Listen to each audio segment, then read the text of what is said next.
నమస్తే, welcome to our channel. ఎవరైనా పరామర్శకు వెళ్తే ఏ విధంగా వెళ్తారు? డైరెక్ట్ వాళ్ళ ఫ్యామిలీ దగ్గరికి వెళ్ళి పరామర్శిస్తారు. కానీ దీనికి మొత్తానికి అపోజిట్గా జగన్మోహన్ రెడ్డి గారు మార్నింగ్ నుంచి ఈవినింగ్ వరకు, అంటే తాడేపల్లి నుంచి గుంటూరు రావడానికి ఆయనకి 7:30 గంటలు పట్టింది. మరి ఈ పరామర్శ యాత్ర అనాలా, మరి లేదంటే అంబటి రాంబాబు సాధించిన ఘనతకు విజయ యాత్ర అనాలా? అసలు దీన్ని ఏ విధంగా అనుకోవాలి అని చెప్పి పలువురు అయితే అనుమానాలు వ్యక్తం చేస్తున్నారు. నిజంగానే ఈ యాత్రని ఏ విధంగా చూడాలి తెలుసుకునే ప్రయత్నం చేద్దాం. దీన్ని విశ్లేషించడానికి మనతో పాటుగా ఉన్నారు senior journalist doctor Vadlamani Kanakadurga గారు. నమస్తే మేడం. నమస్తే అండి. మేడం, ఫస్ట్ క్వశ్చన్ వచ్చేసి, ఎవరైనా దేనికి పరామర్శకి వెళ్తారు? ఇప్పుడు జగన్మోహన్ రెడ్డి గారు చేస్తున్నటువంటి పరామర్శ యాత్రని ఏ విధంగా చూడాలి? రెండోది, పరామర్శకి వెళ్తే డైరెక్ట్గా వాళ్ళ కుటుంబానికి కానివ్వండి, లేదంటే దాడి జరిగిన ఘటనకు కానివ్వండి వెళ్తారు. కానీ తాడేపల్లి నుంచి గుంటూరుకి జగన్మోహన్ రెడ్డి గారు ఇన్ని గంటల సమయాన్ని వెచ్చించుకుని మరీ వెళ్తున్నారు. అసలు ఈ పరామర్శ యాత్రగా చూడాలా, విజయ యాత్రగా చూడాలా? అసలు దేని గురించి అని జగన్మోహన్ రెడ్డి గారు ఇంత సమయాన్ని వెచ్చించి మరీ వెళ్తున్నారంటారు? ఇప్పుడు మీరు ఎవరి గురించి అడుగుతున్నారు? జగన్మోహన్ రెడ్డి. మరి జగన్మోహన్ రెడ్డి మిగతా వాళ్ళకంటే భిన్నంగా ఉంటారా, లేకపోతే మిగతా వాళ్ళలా ఉంటారా? భిన్నంగానే ఉంటారు కదా. ఆయన తేడా మనిషి కాబట్టి తేడాగానే చేస్తాడు. అయితే ఇక్కడ తేడా ఏంటి? ఎందుకు వెళ్ళాడు ఆయన? ఆయన ఇచ్చిన స్క్రిప్ట్ని యథాతథంగా అంబటి రాంబాబు అక్కడ అమలు చేశాడు. అందుకని ఆయన అరెస్ట్ అయ్యాడు. సో ఇక్కడ కూతురు చేత ఒక స్క్రిప్ట్ చదివించాడు. పవన్ కళ్యాణ్ని ప్రశ్నించమన్నాడు, ప్రశ్నించింది. కులాన్ని తీసుకురమ్మన్నాడు, తీసుకొచ్చింది. మరి వస్తాడా రాడా? వస్తాడు. ఆ రావడం ఎలా వస్తాడు? మీరు అన్నట్టు అందరిలాగా వచ్చేసి అలా ఒక నిమిషం పరామర్శించి వెళ్ళిపోతే అది జగన్మోహన్ రెడ్డి అవ్వడు. జగన్మోహన్ రెడ్డి నేచర్ ఏంటంటే, జగన్ అనే నన్ను అందరూ గుర్తుపెట్టుకోవాలి. కానీ ఇక్కడ గుర్తుపెట్టుకోరు, క్షణక్షణం తిట్టుకుంటారు. వచ్చాడ్రా బాబు మళ్ళా, ఈ పాదయాత్ర అంటాడు, పరామర్శ యాత్ర అంటాడు, ప్రజల్ని చంపుకు తింటాడు. అవునా? లేకపోతే 10:45కి మొదలుపెట్టి 4:45 వరకు ఎవడైనా చేస్తాడండి?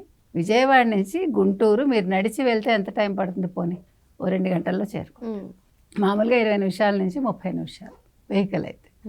కానీ జగన్మోహన్ రెడ్డి అలా చెయ్యడు. ఇప్పుడు ఇంతమందిని చుట్టూ పెట్టినాడు. వీళ్ళందరూ నిజంగా వచ్చిన వాళ్ళ మనకు తెలుసు, డబ్బులు ఇచ్చి తీసుకొచ్చాడు. కానీ మనం బాధపడేది ఎక్కడంటే, పాపం వాళ్ళందరినీ ఎండలో అలాగ నిల్చోబెట్టి వాళ్ళు జై జగన్ అంటే, వాళ్ళు జై జగన్ జై సీఎం వినిపించలేదు మనకి. సో అందుకని అది ఉంటారులేండి, ప్రెస్ మీట్లో ఉంటారు కదా, వెనకాల ఉన్నారు. అంటే జనరల్గా చెప్తున్నా, ఇవాళ అంతా మనకు వినిపించలే. ఇవాళ ఆయన అంతా కూడా పూలు జల్లించుకుంటూ, ఎందుకంటే అద్భుతంగా బూతులు తిట్టించిన ఒక గొప్ప మనిషిని ఇవాళ ప్రజలు సత్కరించారు. వైసీపీ వాళ్ళు అందులో గుండాలు ఉన్నారు, వైసీపీ నిజంగా మంచి వాళ్ళు ఉన్నారు, కార్యకర్తలే ఉన్నారు, మనకు తెలియదు. గంజాయి బ్యాచ్ ఉందో. మొత్తానికి ఆయన వెళ్ళి ఆ అమ్మాయిని పరామర్శించాడు. ఆ అమ్మాయినికి తల మీద నెత్తి మీద చేయబెట్టాడు, ఇంకో కూతురికి నెత్తి మీద చేయబెట్టాడు. మనం చూసాం, అల్లుడిని కూడా నెత్తి మీద చేయబెట్టి పరామర్శించాడు. అంటే ఏంటి ఇక్కడ? ఇప్పుడు అంబటి రాంబాబుని కట్ చేస్తాడు. ఇక్కడ ఆయనకు కావాల్సింది ఏం జరిగింది? కాపుల ఓట్ల గురించి ఆయన తపన. కానీ ఇవాళ కొత్తగా కాపుల గురించి ఆ అమ్మాయి మాట్లాడితే ప్రజలు నమ్మే ఇదిలో ఉన్నారా? గల్లా మాధవ్ ఏం చెప్పింది? అడిగింది కదా. ఇవాళ గల్లా మాధవ్ కాదు, మనందరం కూడా అడిగాం. నిన్ననే చెప్పాం మనం, ఎందుకు ఇంత అవసరం నీకు అసలు కాపుల గురించి? మీ నాన్న కాపుల కోసం పనిచేయట్లేదని చెప్పాడు, కాపులు తిట్టాడు, కాపులు పనికిమాలిన వాళ్ళు అన్నాడు, తింటారన్నాడు, తాగుతారు వాళ్ళు అన్నాడు ఆయన. తర్వాత డ్యాన్సులు చేస్తాడన్నాడు. అలాంటి మనిషి వాళ్ళ కూతురు వచ్చి, నేను కూడా మీ కాపు మహిళనే పవన్ కళ్యాణ్ అని అంటే, పవన్ కళ్యాణ్ వచ్చి తొంగి చూస్తాడా? పిచ్చావేర్రా. పవన్ కళ్యాణ్ అసలు కులం పెట్టుకుని ఆయన రాలేదు. ఆయన రాష్ట్ర అభివృద్ధి కోసం, ఆయన నిజంగా ఒక సిట్యువేషన్ వచ్చినప్పుడు, చంద్రబాబు నాయుడు గారికి అన్యాయం జరిగినప్పుడు ఆయన వచ్చి కలిశాడు. అంటే రాష్ట్ర అభివృద్ధి, యువతకి భవిష్యత్తు ఇవి ఆలోచించుకున్నాడు ఆయన. అంతేగాని కాపు కులాన్ని ఉద్ధరించడానికి నేను పుట్టానని అనుకోలే ఆయన. కాపుల ఓట్లు పడ్డాయా? అది ఆబ్వియస్, అది పడతాయి. కానీ అలాగని ఇప్పుడు కాపులు తెలివి తక్కువ వాళ్ళలాగా ఇవాళ ఆవిడ ఎవరు అంబటి రాంబాబు కూతురు పిలిస్తే వచ్చేసి జగన్మోహన్ రెడ్డి ఓట్లు వేసేయారు కదా. 2029 ఎన్నికలను దృష్టిలో పెట్టుకుని ఈయన ఒక పథకం ప్రకారం ఇవన్నీ చేశాడు. ఆ పథకాన్ని వాళ్ళు అమలు చేశాడు. లేకపోతే సిగ్గున్నవాడు, బుద్ధున్నవాడు ఎవడైనా బూతులు తిడితే, చంద్రబాబు నాయుడు గారి తల్లిని తిడితే ఎంతో, రాజశేఖర రెడ్డి గారి తల్లిని తిట్టినా అంతే కదా. ఎంత తప్పు? కాబట్టి ఇవాళ ఆ విషయం ఆవిడ ప్రస్తావించలే. ఈవెన్ అంబటి రాంబాబు కూతురు కూడా మా నాన్న 40 ఏళ్ళుగా రాజకీయాల్లో ఉన్నాడు, వంగవీటి రంగ అంత గొప్పవాడు, వంగవీటి రంగ కాలి గోటికి సరిపోడు వాళ్ళ నాన్న. 40 ఏళ్ళుగా రాజకీయాల్లో ఉంటే ఏం ప్రయోజనం? ఇప్పుడు డ్యాన్స్ చేస్తాడు రాంబాబు అంటారు తప్ప చక్కటి రాజకీయ నాయకుడు అని ఎవడైనా అంటాడా?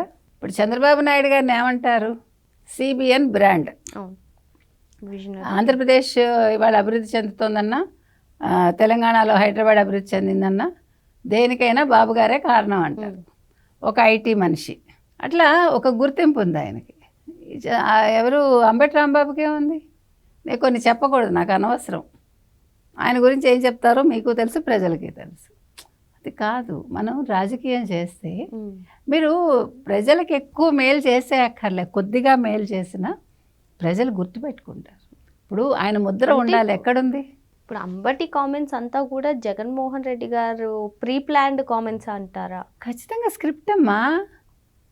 ఇప్పుడు మీరు కావాలంటే గమనించుకోండి, ఆ రోజు వల్లభనేని వంశీ మాట్లాడితే నెత్తిన పెట్టుకున్నాడు. వల్లభనేని వంశీ అరెస్ట్ అయితే వాళ్ళ భార్యను పరామర్శించాడు. పోసాని. ఇవాళ వీళ్ళందరూ ఎక్కడున్నారు? కొడాలి నాని, వీళ్ళందరూ తెలుగుదేశం నుంచి వచ్చిన వాళ్ళేగా, కమ్మాళ్ళేగా. మరి వాళ్ళ కమ్మవాళ్ళు ఏమయ్యారు? ఒక్క రెడ్డి అరెస్ట్ అయ్యాడా? ఒక్క రెడ్డి అరెస్ట్ అయ్యాడా? మరి ఇప్పుడు అర్థమైందా ఈయన ఎందుకు కులాలను చేరదీస్తాడో? ఒక్కొక్క కులాన్ని ఒక్కొక్క దానికి వాడుకుంటాడు. ఇవాళ జోగి రమేష్ వాళ్ళ ఆవిడ చేత మాట్లాడిచ్చాడు, లేదా ఆవిడ ఎప్పుడైనా బయటకు వచ్చి మాట్లాడారా?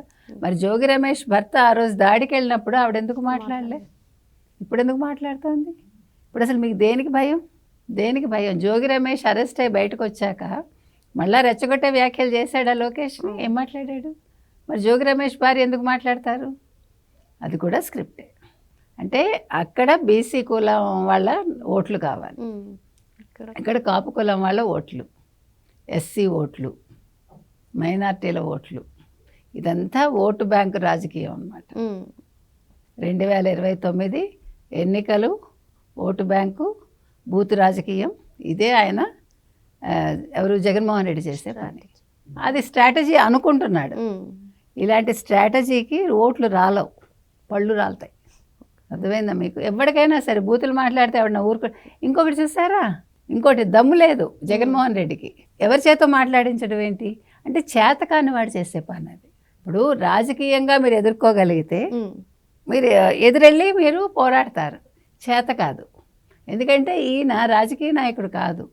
నేను చాలాసార్లు చెప్పాను మీకు, ఈయన ఒక వ్యాపారవేత్తలాగా బిహేవ్ చేస్తాడు, అలాగని వ్యాపారవేత్త కాదు. అంటే చూసారా మీకు, అదృష్టం అనేది ఒక మనిషిని ఎట్లా అందలం ఎక్కిస్తుందో ఏమీ లేకపోయినా. అది అందుకని ఇవాళ ఈయనకి ధైర్యం లేదు, దమ్ము లేదు. మాట్లాడతాడు, ఏదో చెప్తాడు వచ్చి, కానీ చేసేవన్నీ నీచ రాజకీయాలు. ఆడవాళ్ళని తిట్టిన దాంతో ఈయన పబ్బం గడుపుకుంటాడు. కానీ సిగ్గుపడాల్సిన విషయం ఏంటంటే వైసీపీలో ఆడవాళ్ళు మేము నాయకురాళ్ళం అని చెప్పుకుంటూ ఆడవాళ్ళని తిట్టినప్పుడు ఒక్కళ్ళు బయటకు వచ్చి అది తప్పని చెప్పట్లేదు. అది మర్చిపోకూడదు, ప్రజలు మర్చిపోకూడదు, మహిళలు మర్చిపోకూడదు. రేపొద్దున మళ్ళా జగన్మోహన్ రెడ్డికి ఓటేసేసి అప్పుడు ఇంకా ఎన్ని రాజకీయాలు జరుగుతాయి, గుండాయిజమే. ఇంకా ఇప్పుడు గల్లా మాధవన్ ఏమన్నాడు, జక్కంపూడి రాజా జుట్టు పట్టుకుని ఈడ్చుకొస్తాడా? దేనికి ఈడ్చుకొస్తాడు? దేనికి ఈడ్చుకొస్తాడు? ఏం దమ్ము నీకు అసలు? ఎవరు ఉంది ఇప్పుడు ఇవాళ ప్రభుత్వం? ఒక ఆడపిల్లని అలా అంటే వీళ్ళందరూ రోజా, శ్యామల, రజని, లక్ష్మీ పార్వతి నోళ్ళు పడిపోయాయా? సిగ్గు బుద్ధి ఉందా మీకు? ఆడవాళ్ళని తిడుతుంటే చూస్తున్నారు, జుట్టు పట్టుకుని లాక్కొస్తానంటున్నాడు. మనిషా? ఇవాళ జగన్మోహన్ రెడ్డి దాని గురించి మాట్లాడా? ఎందుకు మాట్లాడతాడు? మాట్లాడు, ఎందుకంటే ఆయనకు కావాల్సింది ఇది. ఇప్పుడు జక్కంపూడి రాజాకి రేపు పొద్దున ఏదో పదవి ఇస్తాడనమాట. లేదు, వెళ్ళి భుజం మీద చెయ్యేసి అక్కడితో ఆయన కరిగిపోతాడు. మన ముద్రగడ వచ్చి మాట్లాడాడు కదా, కాపుల గురించి మాట్లాడాడు కొత్తగా. ఆయన హ్యాపీగా శేష జీవితాన్ని కూతురి దగ్గర గడపక అవసరమా ఆయనకి? అసలు నువ్వు ఇప్పుడు కాపువి కాదు, రెడ్డివి కాదు, neither Kapu nor Reddy, you don't know whom you are. కాబట్టి ఇవి కాదండి రాజకీయాలు. చాలా అసహ్యంగా ఉంది. మనం మాట్లాడుకోవాల్సి రావడం నిజంగా ప్రతిసారి చెప్పినట్టే ఇది మన దౌర్భాగ్యం, కానీ తప్పదు, మాట్లాడాలి, ఎందుకంటే ప్రజలకు తెలియాలి, అవును. మన బాధ్యత అది, అంతే. ఓకే మేడం, మరో అంశంతో మళ్ళీ కలుద్దాం. Thank you madam. Thank you.